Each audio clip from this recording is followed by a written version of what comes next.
Welcome back to Digital Rage. I'm Jeff, the producer here at Byer Co. Today is part 8 of our cybersecurity marketing series. We're talking about how to prove ROI in a world where success means nothing happens. How do you report that your cybersecurity efforts are working? We have the same thing with marketing, so let's dive in. You know, have you ever thought about how sometimes when something works perfectly, like really perfectly, the result is, well, nothing. Nothing happens. Yeah. It's a strange thing, isn't it? Especially in certain fields. Exactly. Yeah. Like cybersecurity. If a product is absolutely nailing its job, you don't get the alerts, the alarms don't go off, nothing blows up. Just quiet. Successful quiet. Which sounds great, but that success can feel almost invisible. So how on earth do you market that? An invisible win? That's the million-dollar question, really. Well, that's exactly what we're going to dig into today. This deep dive is all about making that unseen success, unmistakable, specifically for cybersecurity marketing. Yeah. We want to explore some practical ways, some actual strategies to show clear return on investment, ROI, and real value, even when your best selling point is basically, hey, look, nothing exploded. Mm-hmm. Yeah. Proving the non-event. Precisely.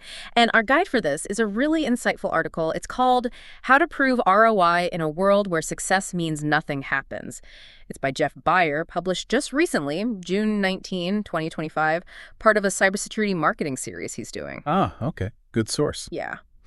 So whether you're deep in marketing or maybe in sales, or honestly, even if you're just curious about how you communicate value when prevention is the whole point, think of this as your shortcut. It's a really key business puzzle. Absolutely.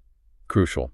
So making the invisible visible, where do we even start? The article, it jumps right in with something that feels a bit backwards at first. What? Yeah, it says, instead of focusing on what your cybersecurity product does, the features and functions. That's the usual stuff. Right. You should actually highlight what it prevented. It's a shift, maybe subtle, but it moves you from just talking features to talking about quantified outcomes. Okay, I see. And what's really fascinating there, I think, is how it uses the negative space, Negative space. Explain that. Well, instead of just saying, our product is great, you're actually illustrating the absence of the bad stuff. And that can hit harder. The article gives some great examples. Think about telling a prospect, look, we blocked 3,200 phishing attempts just last quarter. Or we figure we prevented about $250,000 in potential ransomware losses for you. Wow. Okay. Concrete. Exactly.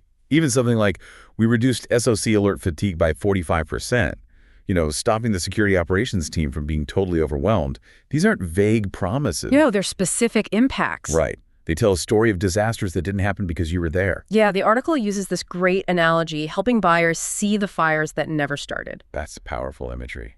It really is. And it makes you think, how does that reframing land with someone making a decision when the biggest impact is actually the lack of an impact, the absence of chaos? It shifts it from buying a tool to, buying peace of mind. Avoiding catastrophe. Okay, but telling those stories is one thing.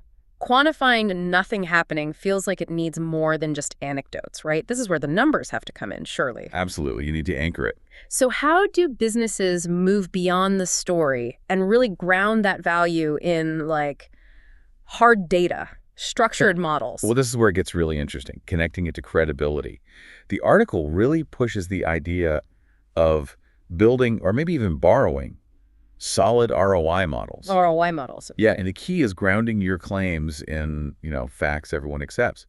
Industry benchmarks are huge here. Like what kind of benchmarks? The article specifically mentions the IBM 2023 stat that the average cost of a data breach is now $4.45 million. $4.5 million. Oof. Right. That's a massive number. And just bringing that up immediately gives context. It shows the scale of what you're potentially saving someone. It flips the conversation from how much does this cost to how much could this save me? Exactly. It's an investment, not just an expense. And that makes the abstract feel way more real. Yeah. The article mentions giving specific savings estimates, too, like saying, our platform helps your team respond 60% faster. That puts a number on it people can grasp. Tangible benefits. But the real kicker, it seems, is personalization. The idea of letting prospects, plug in their own numbers. Yes, that's crucial. To see their specific potential savings based on their size, their industry, whatever. It's not just a generic claim anymore then, is it? No, it becomes their potential avoided disaster, their ROI. And when you base that personal calculation on solid industry data, like that IBM number, It builds a ton of trust. exactly. It makes the value proposition really hard to argue with, almost undeniable for the buyer. Okay, so you've used the data, you've told the story, you've made the sale. Is that it? Or is proving this kind of value an ongoing thing? Oh, definitely ongoing. The article is very clear on this. It strongly recommends reporting results regularly, consistently. So not just a one-off pitch. Not at all. Whether it's a platform, a tool, or even a broader service like, an MSSP, a managed security service provider. Where you outsource the security management. Right. You have to keep turning those invisible wins into visible value. Month after month, you need to show them what you're doing, or rather, what you're preventing. Keep it top of mind. And what should be in those reports, just saying, all quiet. No, definitely more than that. Yeah. The source suggests really concrete data points, things like number of blocked threats or system uptime percentages, compliance posture status. Okay, actual metrics. Quantifiable stuff. It reinforces the benefit continuously. It shows the client, look, things are quiet because this is working. It helps build those long-term relationships. So every quiet day, every non-event, it actually becomes another data point proving success. Precisely. You're making the silence speak volumes. Which brings us back to that really strong closing thought from the article.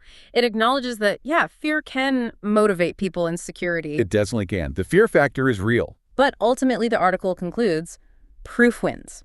Proof wins. And that raises a really important question, I think. What does proof truly mean here? A good question. The article offers this quite profound definition of ROI. It says it's not just about the spreadsheet, the numbers. Okay. It's a story of what could have gone wrong and how your product quietly made sure it didn't.